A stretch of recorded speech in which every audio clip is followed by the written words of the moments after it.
We're both very passionate about helping people put nature and sustainability at the heart of their everyday lives. We will be using a tool called Slido, and that will be your way to interact with us. Just a quick reminder, climate change is complex. It's scientific, but it also has political, sociological, economic, philosophical, and anthropological implication. And really what's important to remember is that 80% of the energy that we use comes from burning fossil fuels, such as coal, oil, and gas. And the consequences is that the planet is getting warmer at a quicker and quicker pace every day. Well, I'm going to talk to you about our individual efforts to help reduce emissions can amount to as much as 25% on a national scale. That is not insignificant. Those same actors that we have often pointed the finger at, caught in this triangle of inaction.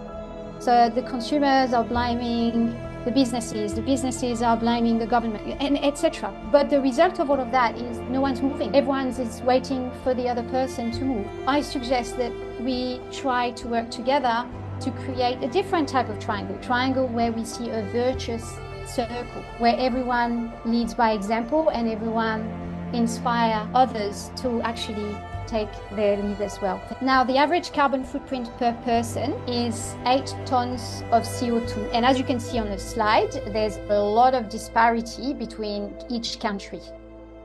And reducing CO2 doesn't just help combat climate change. It also has what we call co-benefits for people and for the environment. What's really important is to remember that imperfection is part of this transition. So if we are all seeking perfection in our day-to-day life, we are at risk of slowing down the transition and to make ourselves burnt out really quickly as well. A young activist, Clover Hogan, really inspiring woman driving change, expressed this really well. She said that we don't need 100 perfect activists, but we need million of imperfect ones and imperfect citizens doing change every day. So our ambition is not to make you understand everything about climate today, but really to make it at the top of the list of things that you want to get informed and talk about with your community. Kenefax has got a question about electric cars. He's wanting to know how significant that is in reducing climate change. It's part of the transition. I think what we need to question is how many cars we need and who needs it before looking at electrifying all of the cars currently available.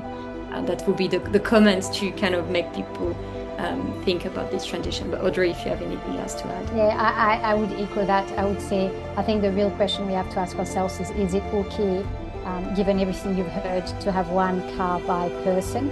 Or would it be nice to think that when you do take your car, whether it's an electric or it's a combustion car, there's 4 people in that car, or maybe even 5.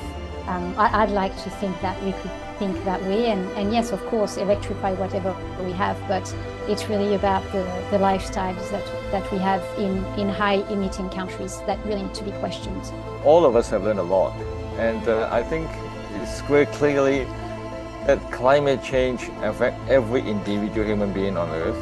So it's wonderful to hear one scientist, Marin, talking about cold facts about climate change, and we have Audrey who tell us that everyone has to be able to contribute to the solution instead of the problems.